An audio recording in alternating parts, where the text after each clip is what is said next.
Shri Gurubhyo Namaha Harihi Om Asato Ma Sadgamaya Tamaso Ma Jyotirgamaya Mrityorma Amrutam Gamaya Om Shanti Shanti Shanti Om. May the Divine lead us from the unreal to the real, from darkness to light, from death to immortality. Om, peace, peace, peace.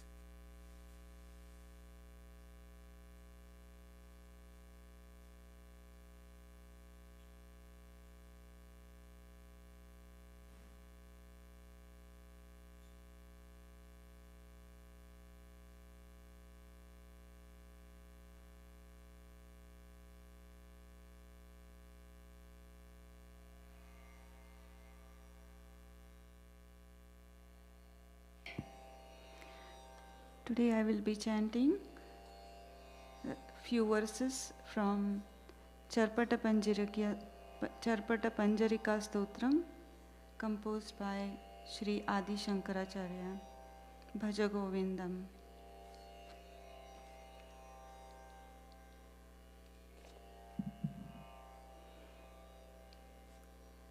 Sthapakaya cha dharmasya Sarvadharma Swarupine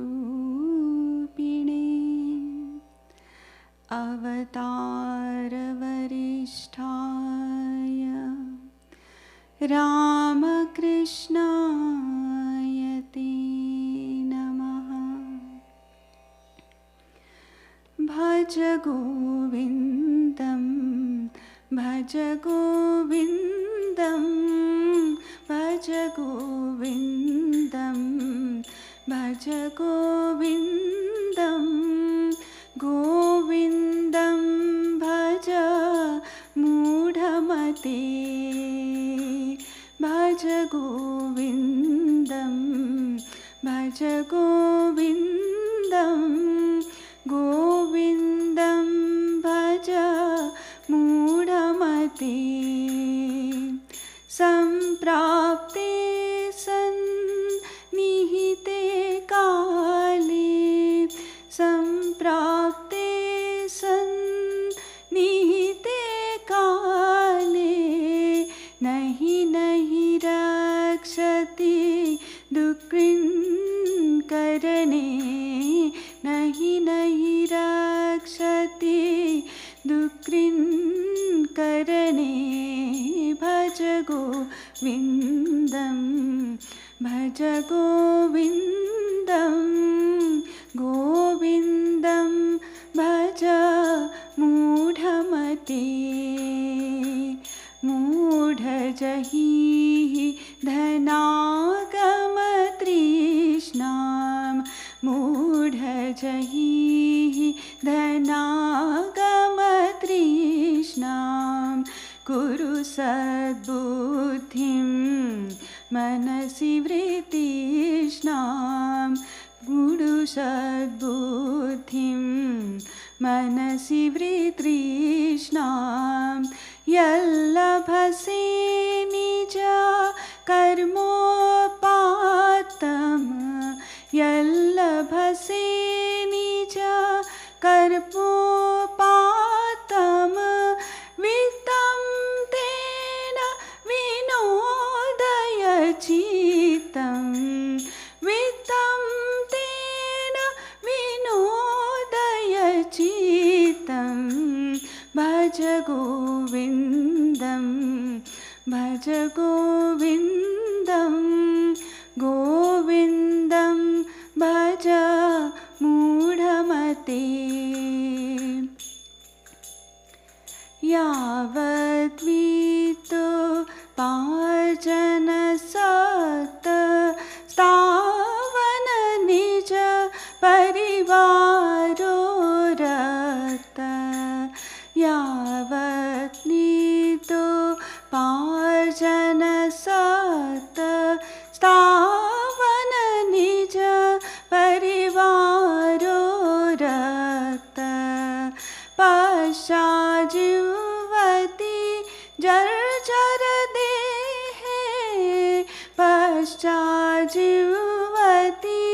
जर्जर देहे वार्तां कोऽपि न पृच्छति गेहे वार्तां कोऽपि न पृच्छति गेहे भज गोविन्दं भज गोविन्दं गोविन्दं भज मूढमते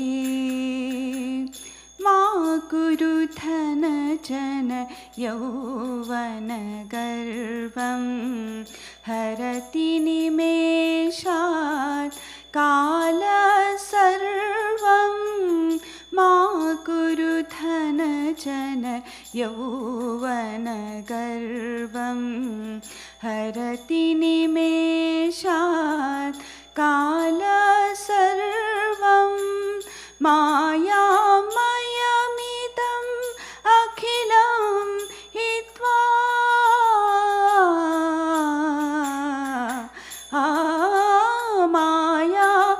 मायामयमिदम् अखिलं हित्वा ब्रह्मपदं त्वं प्रविश विदित्वा ब्रह्मपदं त्वं प्रविश विदित्वा भज गोविन्दं भज गोविन्दं गोविन्दं भज मूढमते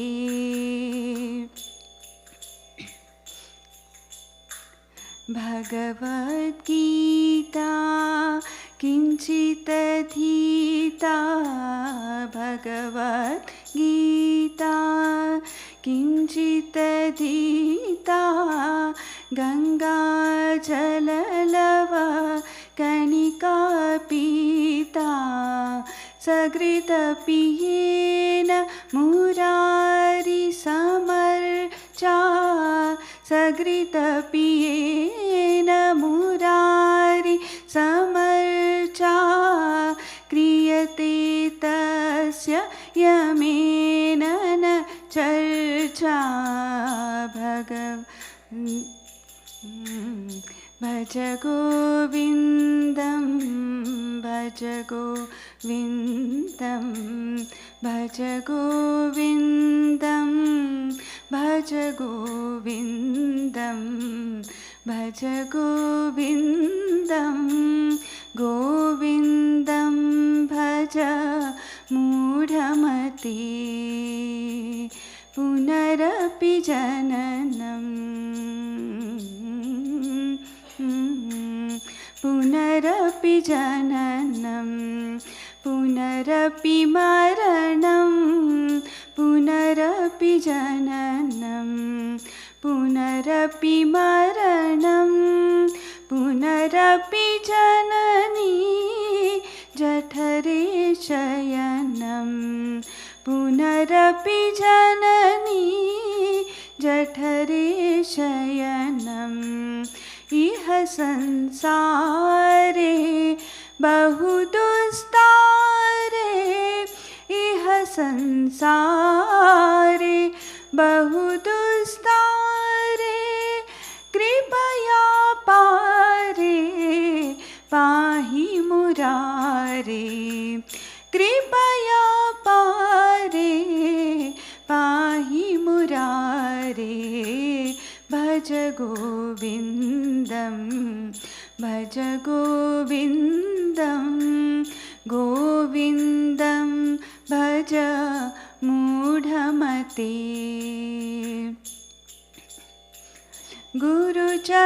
गुरुचरणाम्बुज निर्भर भक्ता संसारात् चिरात् भव मुक्तः गुरुचरणाम्बुज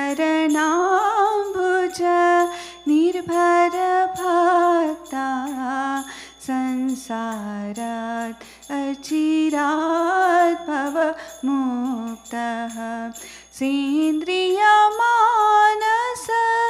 नियमादेवं सेन्द्रियमानस नियमादेवं द्रक्षसि निज हृदयस्तदेवं द्रक्षसि निज हृदयस्तदेवं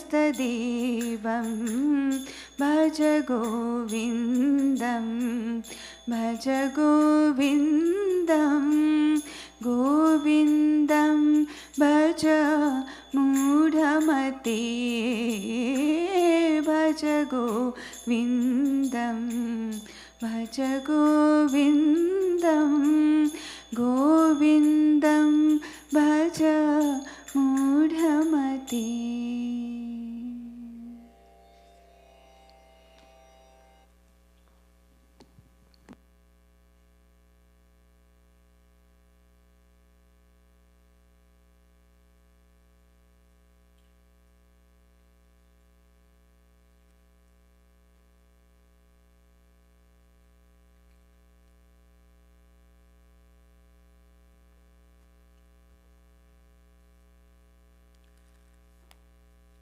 I'm reading from the book, The Message of the Viveka Chudamani by Swami Ranganathananda.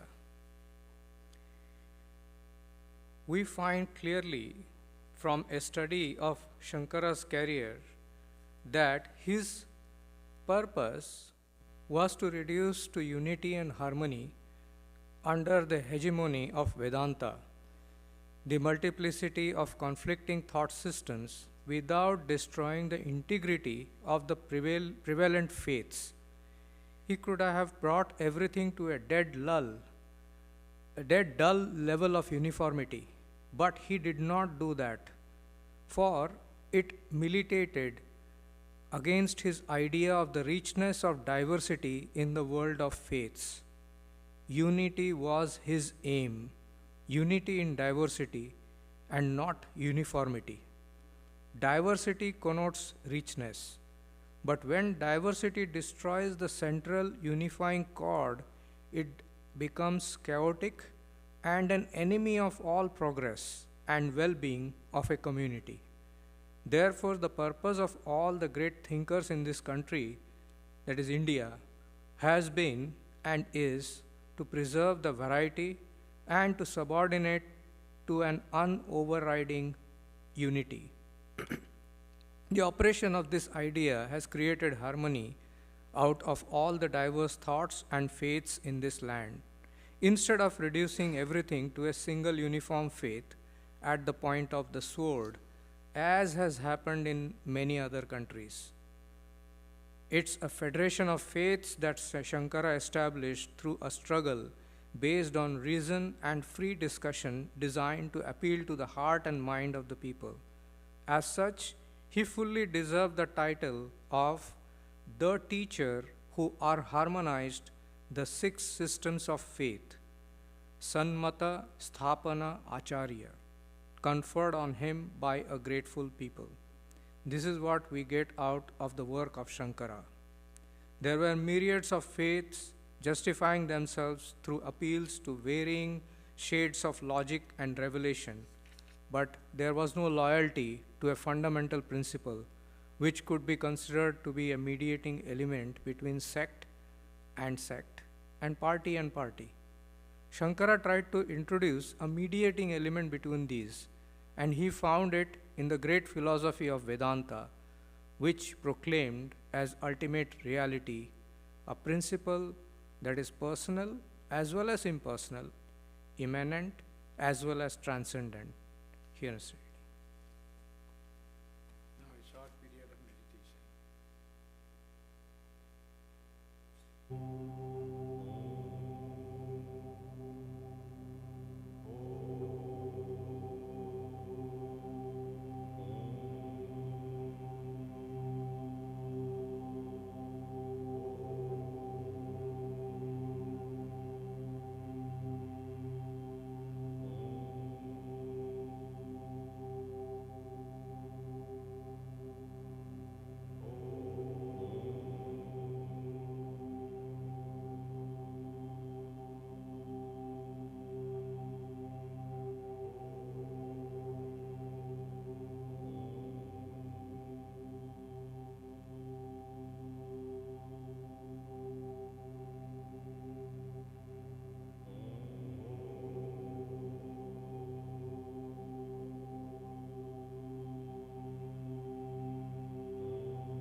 Good morning to everyone.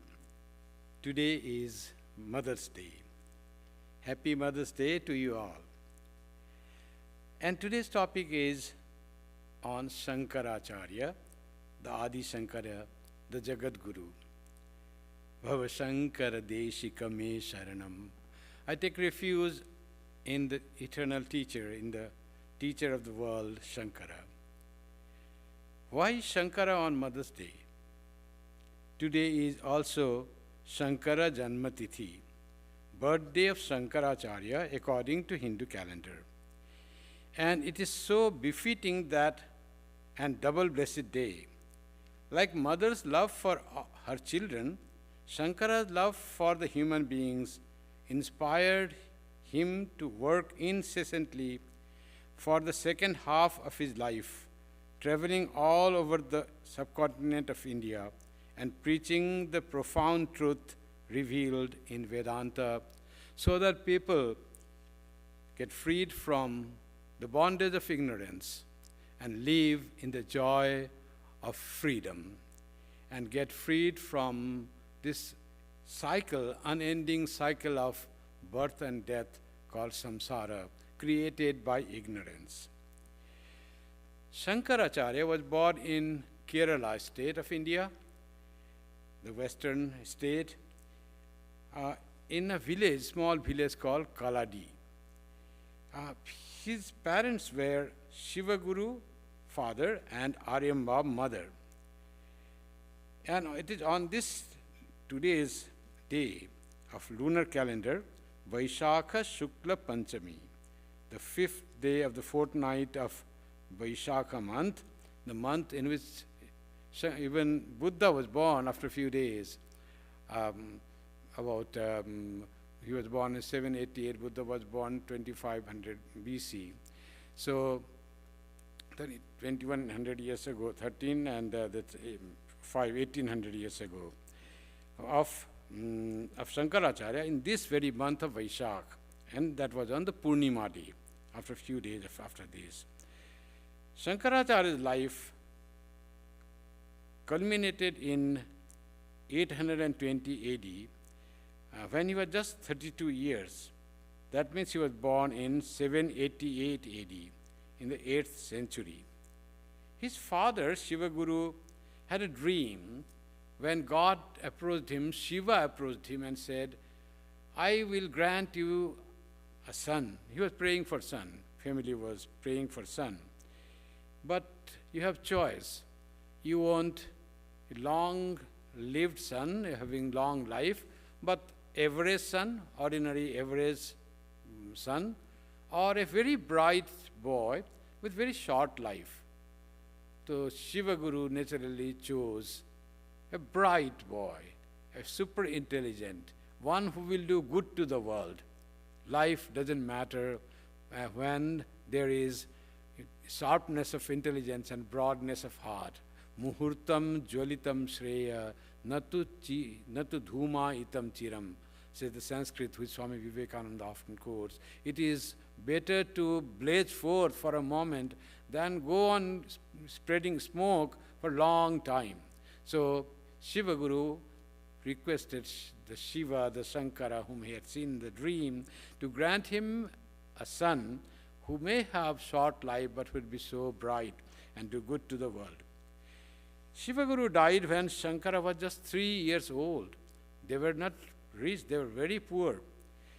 Nambudari Brahmin and mother Aryamba raised the boy all alone, only one son and no one else, and not much wealth, and husband is not there. He started learning when he was 5. Shankara started learning, and he mastered all the learning scriptures, everything in 3 years of time. At 8, he was master of all the scriptures. Prodigy, supremely prodigy. That's why Shankara is said not only a human being, a child prodigy, but an incarnation of Shiva himself. Shiva himself came in the form of Shankara to preach to humanity the truths of Vedanta and lead them towards light and freedom and bliss. That is what we believe in. Otherwise, how can it be so? When he was 8, so his life was to end actually. Shivaguru and Shiva and the Shankara, the Mahadeva, didn't have the plan how many years of life he's granting. His short life. But the short life means only of 8 years. How does he know? Now, 8 years was his time. When he went to take bath in the river just beside their house, suddenly a crocodile caught hold of this boy, 8-year-old. Mother was at house. And Shankara said, "Mother, please grant me, I want to take sannyas." And how can mother give permission to have sannyasa for only one support of her life? And he was not giving. She said, "Mother, the crocodile alligator is pulling me deeper into the river. It is my last day if you don't give sannyasa." And when mother saw, the boy will not survive if I do not give permission, she said, "Okay, I give you permission for you to take sannyasa, but with one condition, you will be here beside me at my death time." So that Shankara said, "Okay," and he said, mother said, "I give you sannyasa." Crocodile left the boy, that is the saying, and boy swam back to the house. Because sannyasa, sannyasa is like the death.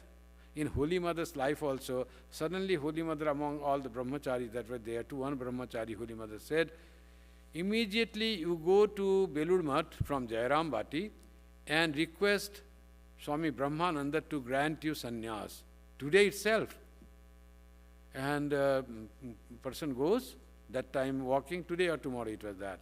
And Raja Maharaj said, "Yes, I am ready to give you sannyas." He also knew. Somehow this all telepathy, what pathy was there, we don't know. There was no phone, no letter can go so fast. And he got sannyasa the next day. And Holy Mother told, "It was your time of death unless you had taken sannyasa. Now you have taken sannyasa, your life has extended." Because sannyasa itself means death. Death to the world, death to the worldly desires. So he got the life. Shankara also was granted extended life from 8 years to 16 years. Now this 8 years he will have sannyasa, and then he went to take formal sannyasa to a guru from South India and Kerala. Walking, he goes in search of his guru. And where to find guru? He went all the way to Madhya Pradesh in Omkareshwar. A Shiva temple was there. Very ancient Shiva temple, a Jyotirlinga, very important Shiva temple that was. And there he finds his guru, Govindapada, waiting for him to come and take sannyasa. He was very old, just holding on life to give sannyasa to this Shankara. All this divine plan. And he gives sannyasa and then releases his body. And Shankara after that, this 8 years, 5 years, 3 years he studied all Sanskrit and all that.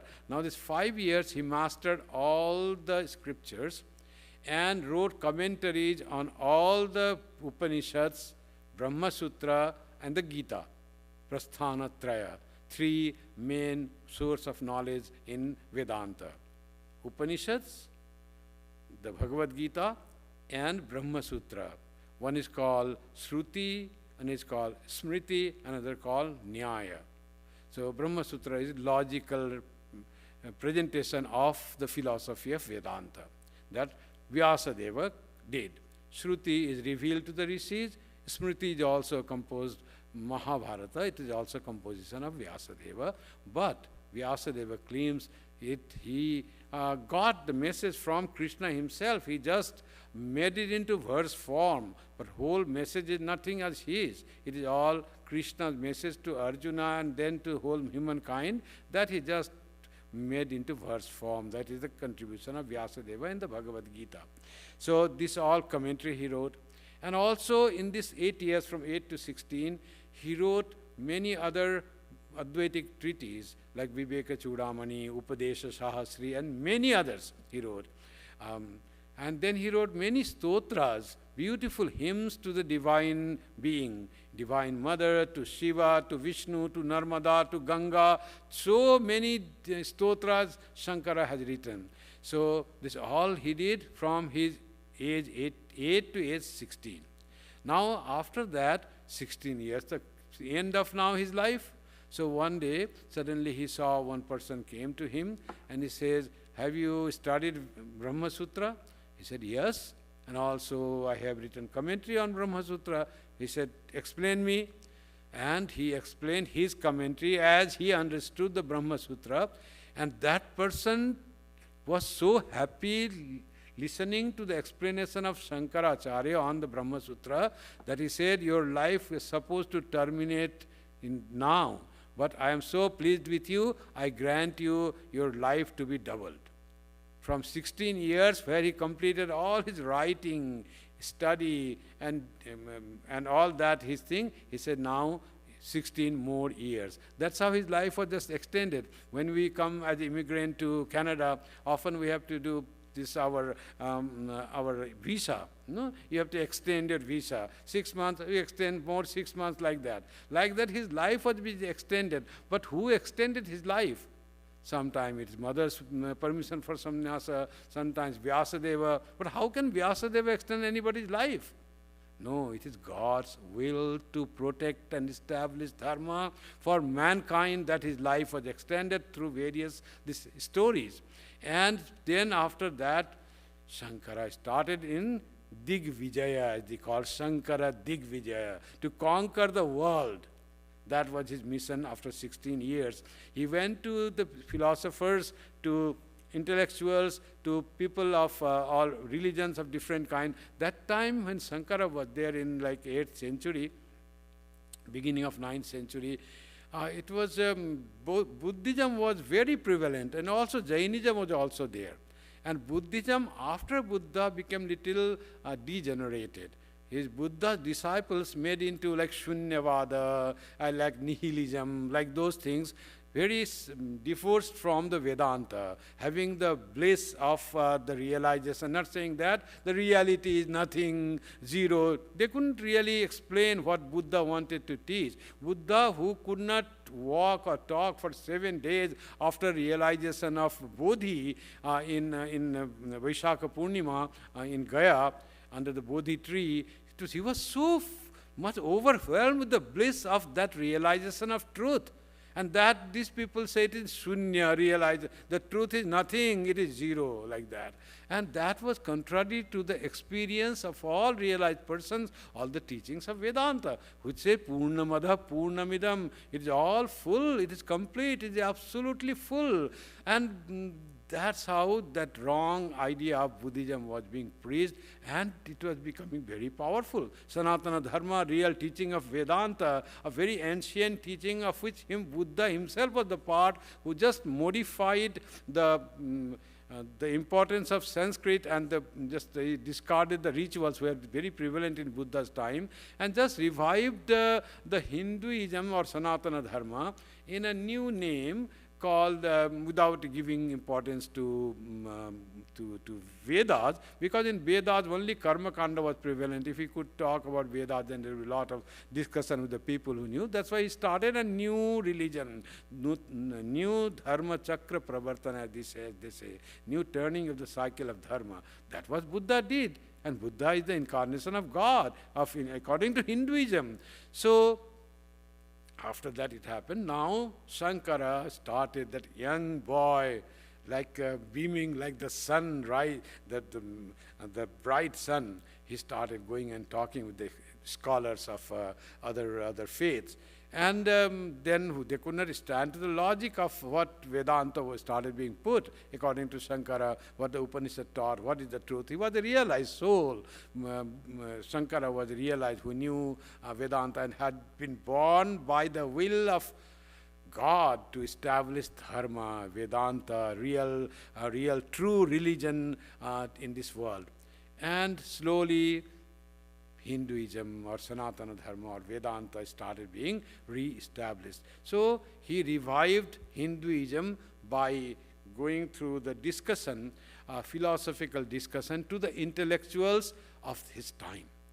That was one role that he did. And he also traveled. From that, he started from Omkareshwar. He traveled all over India, many places you will find the stories. But he knew that high intellectual philosophy are not meant for the masses. They cannot accept. Masses have to be given simpler forms of religion, that rituals that were there originally in Hinduism, which had been lost by its malpractice and by the Buddhist preaching of how spiritual the rituals itself are bad. Whatever was too much excessive ritualism has crept into Hinduism. Instead of that being excessiveness being removed, they already removed total religion, total rituals. Temples were not worshipped. All forests were grown around the temples, and deity worship had stopped, but deities were there.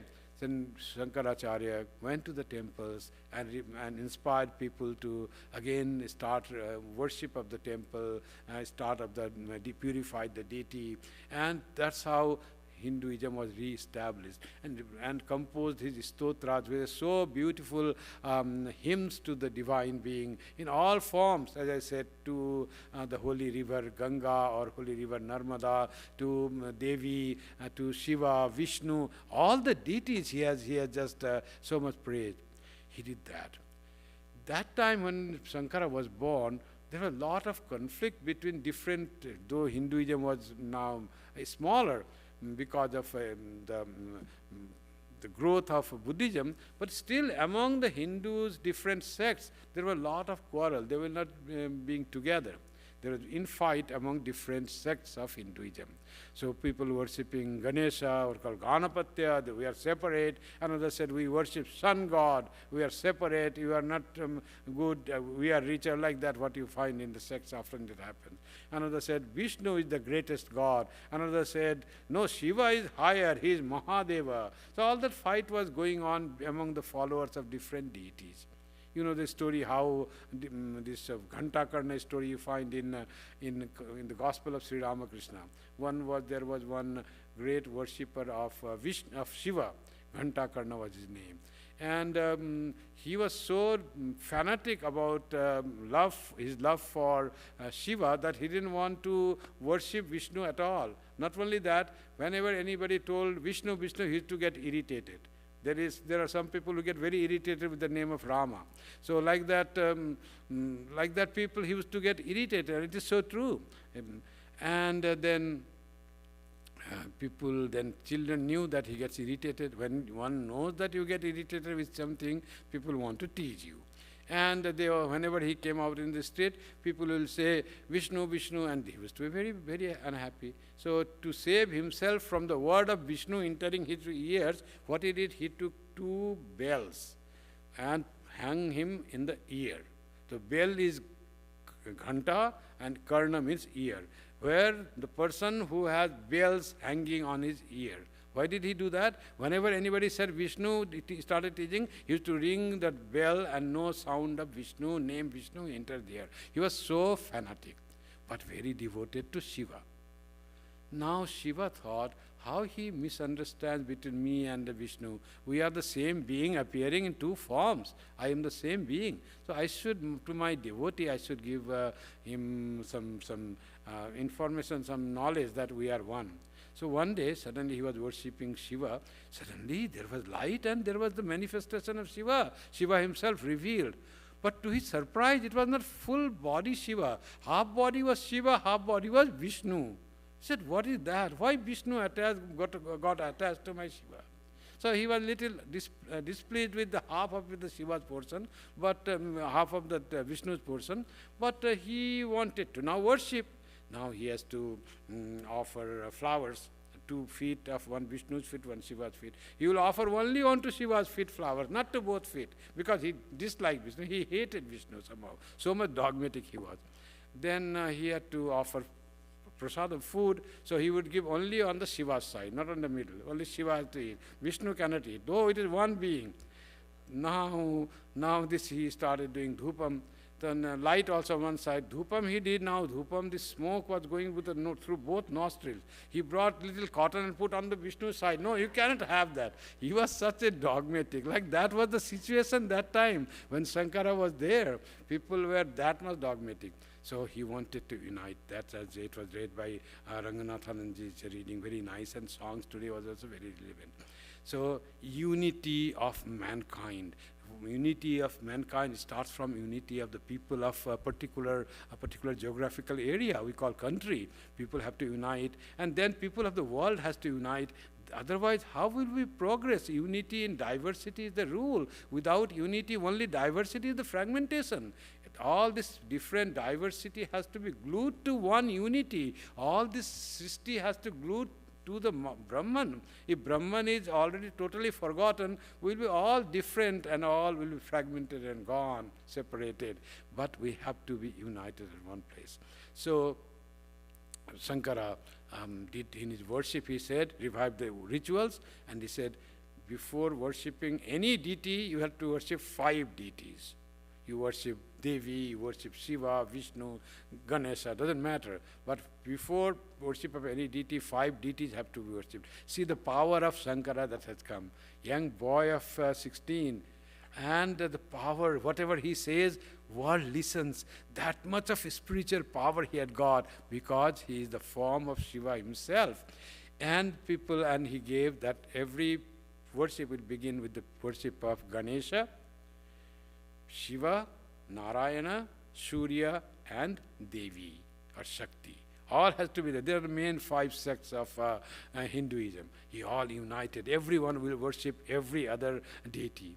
That's how he united religion. He united spirituality. In his Advaita Vedanta, there is a place of all other different forms of Vedanta. Dvaita, Visishta, Advaita, it is not divorced. Not that Advaita has to be already separated and it is nothing it includes. Advaita is all-inclusive Vedanta. In Advaita, Dvaita, Visishta, Advaita, everything includes. In Advaita is such a broad system of philosophy and religion that not only Vedanta, but all religions have a place in Advaita, because Advaita believes in unity of existence. Existence is one. We are all one. We all have, though we seem to be separate, but Advaita says, it seems like we are separate. It seems like we are different. But in reality, if we have knowledge, we are not separate. We are all one. We are all rooted in one. We in fact are one being, not only human beings. All creation is one. Whole this universe is rooted in one reality. That is the power of Advaita that Shankara preached throughout the world. This philosophy was not started by Shankara. It was there already. This Govindapada, Gaudapada, Shukadeva, all they were Advaitists. But Shankara's contribution, he just propagated this philosophy on a firm ground that still today we get the fruit of this Advaita Vedanta, respected by the people of all intellectuals of the world, even the scientists, even the physicists, mathematicians, all they believe Advaita's logic, how it is not dependent on some faith, based on faith, but on logic and reason. And it is very practical. There's nothing we have to believe. Then what he did, Shankara, contribution as the Jagadguru, he established 4 monasteries in India and 4 corners of India. That time India was divided into many kingdoms, small kingdoms. Only one unity of India was the cultural unity. So he didn't choose to make a center only in his place where he was born or the place where he in Kashi. But where did he establish 4 monasteries? He established one near Badrikashram in north, another in south in Rameshwaram, not in Kerala, Rameshwaram. Another he did in west in Gujarat, in Dwaraka, and another he did in Puri in the east. 4 corners of India he established 4 mathas or monasteries of Shankaras. And there he put his 4 disciples, Totakacharya, Hastamalaka, Padmapada, and Sureshwaracharya as pontiff, head of those centers. And he said that these centers will continue preaching the Vedanta to the people and propagate the teachings of Vedanta to humanity. And there will be succession of Guru and disciple. Guru Shishya Parampara will continue. And it continues even today. And every pontiff of all these 4 matham is called Shankaracharya, name same.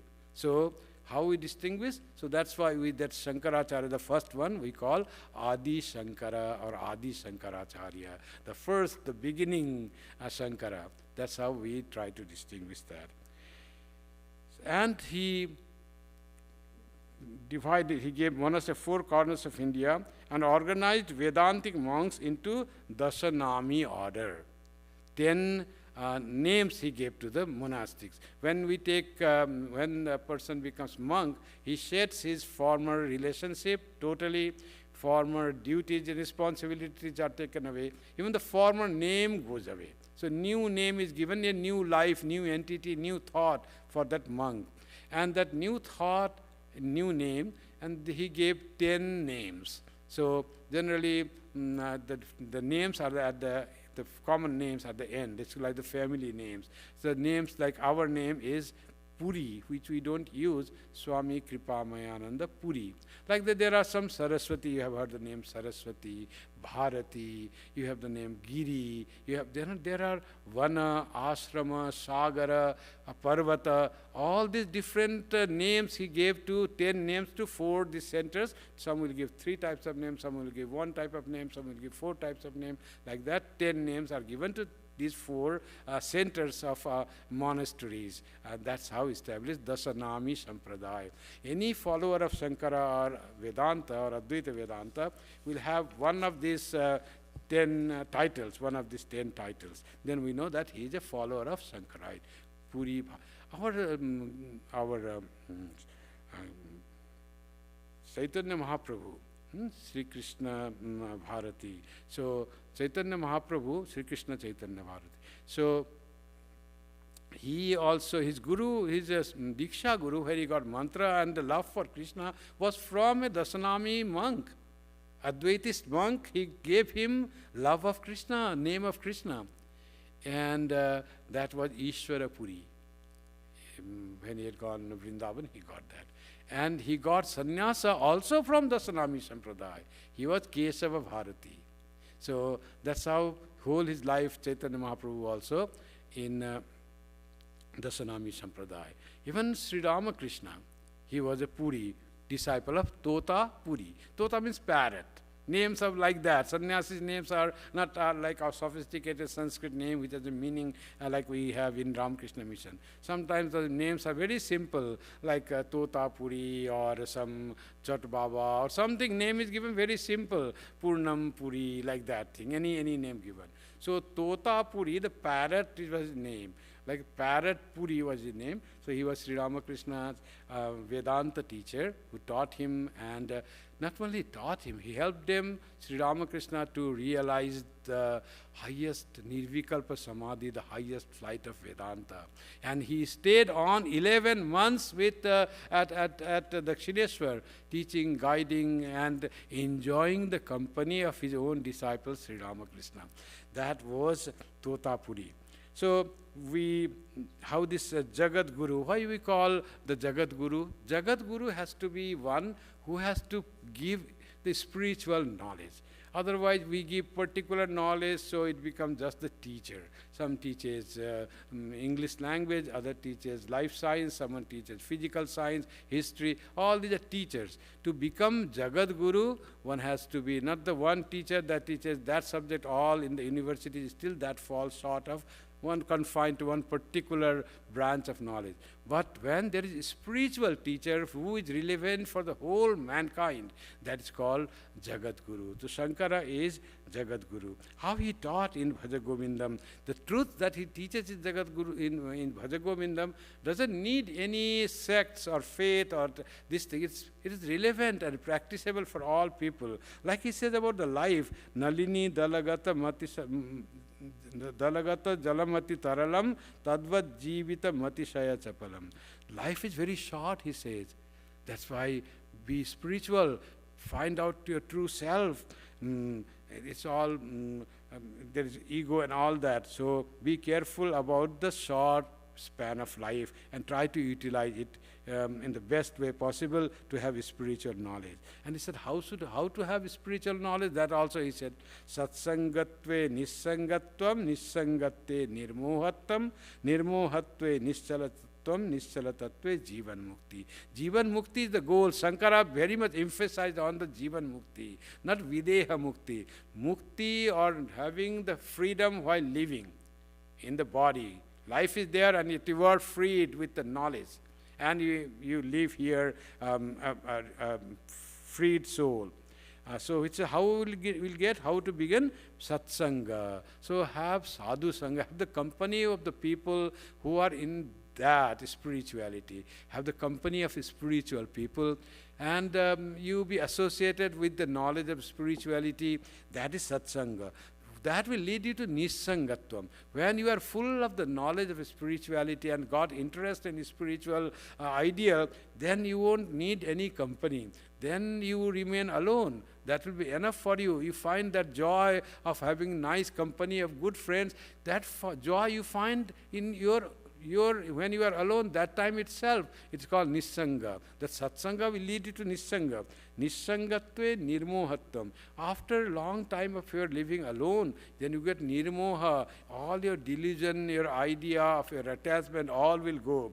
Nirmohatte nischala tattvam. Then you know at the truth that the God is the reality, Brahman is the reality, self or the Atman is the real thing which never changes. That is when all delusion go, and that is called Nischala Tattva. When you are firm on the Tattva or the truth or the reality, all your idea has gone, then it will lead to Jivan Mukti, to realization of God, to realization of truth.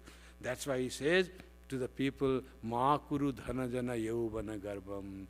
Don't be proud of dhana jana yauvana, of wealth, people that support you, your friends, and your youthfulness.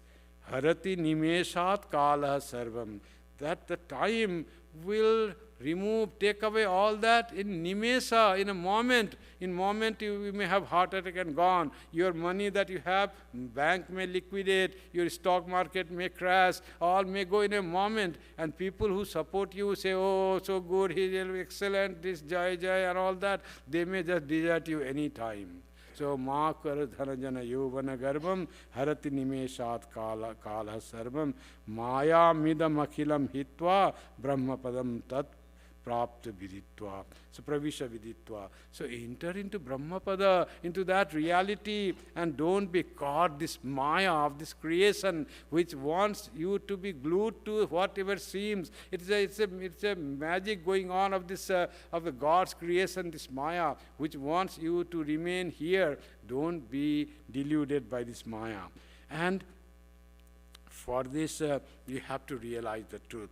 You can kurute ganga sagara gamanam bratapalipalana atavadanam. You are very ritual. You go to Ganga Sagar for bathing, different holy places. You go do the bathing, and then you do lot of fasting, and you do lot of charity.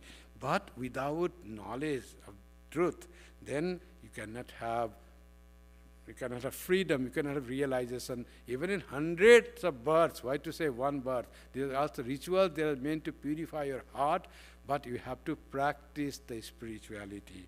And how to practice spirituality? Simple, beginning is enough. Begin, start walking. Slowly you will be walking faster and walking ahead. But how to do this? Bhagavad Gita kinchita dhita Ganga jala lava kanika pita.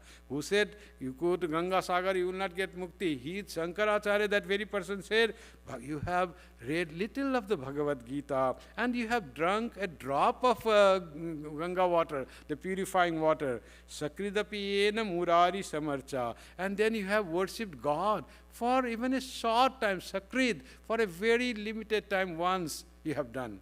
Then also, kriyate tasya yamena, the death will not be able to catch. You will be freed ultimately. You have to begin your spiritual journey with all simple things, and then death, you can conquer death. You can become immortal. Your prayer, lead me from death to immortality, with fructify will happen true. Just you have to begin your spiritual journey. Otherwise, if you don't attain the reality, know the reality, what will happen? Punarapi jananam, punarapi maranam, punarapi janani jathare sayanam. believe in rebirth, you will be punarapi, you will be born again. And to be born again, and after that you will be die again. Every time death and birth, birth and death going on. Punarapi janani jatareshan. He reminds that you will have to live in your mother's womb, very small crow, and you will be very congested there, and it is so much painful there. We forget when you are born, but it must be so painful when we know how the child grows in the mother's womb. Iha samsare bahu dustare. The person says, praise to God. So much of this, Lord, this being born again and dying and born and death and living in the mother's womb for 9-10 months. This is so much difficult to cross this samsara. So much of there is a Maya's power. So Kripaya pare pahi murare.